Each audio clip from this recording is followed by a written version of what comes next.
Hey guys, it's Bob Hertzog here. I just wanted to do a quick little video here to kind of explain what's going on in the real estate market right now. We're starting to hear things in the newspapers, on the news, so forth, and just, in talking to friends and family, like, oh my God, are we in another bubble? Is the bubble about to burst?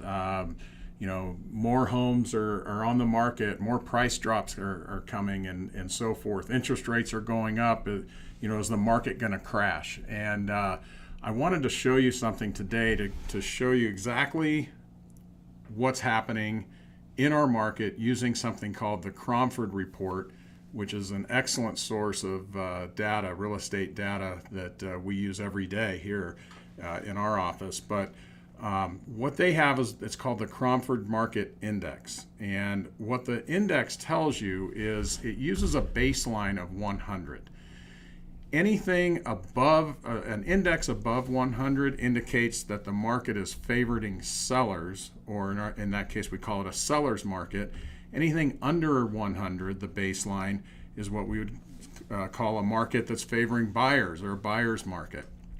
So right now in Phoenix, as you can see here, we go back to 2014. So basically the last 5 years to get an idea of where the market has been and where we're at today. So when you look at 2014, which is right here, it was right there in what we call a balanced market. It really wasn't favoring buyers or sellers at that point. But as you can see, as we go up the chart here and we go to 2015 in the blue, and then 2016 in red, 2017 here in green. Now we're in 2018. As you can see, we were a very, very strong seller's market in March, April of this year. And then it started to kind of normalize, or get a little more normal and drop off ever so slightly. And it has been on a downward trend. There's no question about that it is becoming a little more like a buyer's market. However, right now today we're at a Cromford index of 144.7 with the baseline being 100. So we're still in good shape. I mean, the market's not crashing. There's not a bubble that's about to burst. And just to give you an idea of why this is not a 2006, 2007 type of problem, let's go back and look at what it did in 2005. Okay, 2005 March of 2005 was the absolute craziest peak of the market we've ever seen, at least in my lifetime.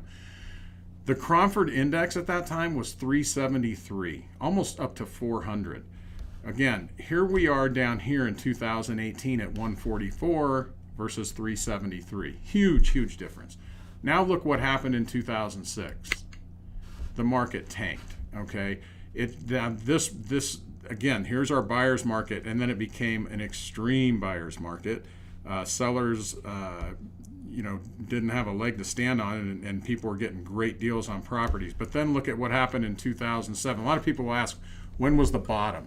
The bottom was definitely 2007 when the market index, the Cromford index, got down to 21, 20, where 100 is a balanced market. So what does this mean? Okay, let's get rid of these here. The sellers are we're starting to see more price drops, so that is true, what you're hearing out there. We are starting to see more and more. We had a 27% increase in price drops in October of 2018 versus October of 2017. But the thing is, there's a lot of crap out there on the market right now. If any of you are out there looking at homes with me right now, you've seen it. And you've seen those price drops if you're set up on home searches and actively looking. And that needed to happen. I mean, the sellers needed to get realistic. The days of a seller saying, well, yeah, this model match just sold for 400 two doors down from me, so I'm going to put it on the market at 425 and get it, those days are gone. You've got to be more competitive. There's more negotiating that sellers have to do now. You can't just put a home on the market and it just sells with multiple offers. We just had a deal the other day where we represented a buyer where we actually had to negotiate in putting a brand new $12,000 roof on the house. A year ago, that would have never happened. So it's actually kind of a nice relief to see this, to see sellers having to negotiate and sell their home for market value instead of getting multiple offers and so forth. So anyway, I think it's a healthy thing. And again, if you look at like Scottsdale, where we sell a lot of homes also, same type of thing. One big thing you see in here also I didn't mention is the seasonality of things. October, November, December, we always start to see this drop off. And we've got a few other things going on. Interest rates are going up. Let's look at that real quick. Right now, interest rates are hovering just below or right at about 5%. Right now, it's showing 4.86. And the last time we had rates that high were, February of 2011 when they were 4.81.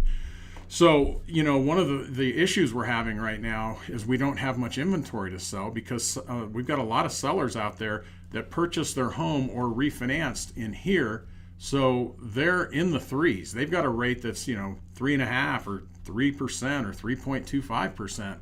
So when they're even looking to like downsize or move, sell their home, it's really hard for them to get over the fact that they're giving up a 3.5% mortgage and going to have to go pick up something at 5%. So a lot of sellers are choosing to stay in their homes right now and remodel and so forth. But anyway, I just wanted to kind of dispel this myth that we might be hitting this stage where there's a bubble, because we have talked to some buyers that are saying, yeah, I'd like to buy a home, but I'm going to wait for the market to crash. Well, the market doesn't appear to be in a situation where it's going to crash.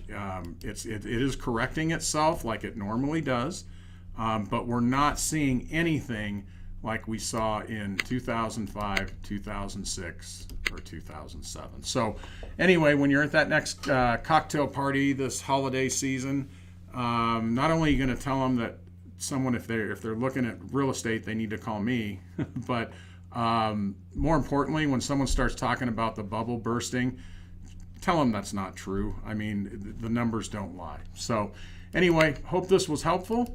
As always, I can always run these reports for your zip code, your neighborhood, whatever you need. I've got these reports at my fingertips. So anyway, if anyone ever needs anything from me, you know how to reach me.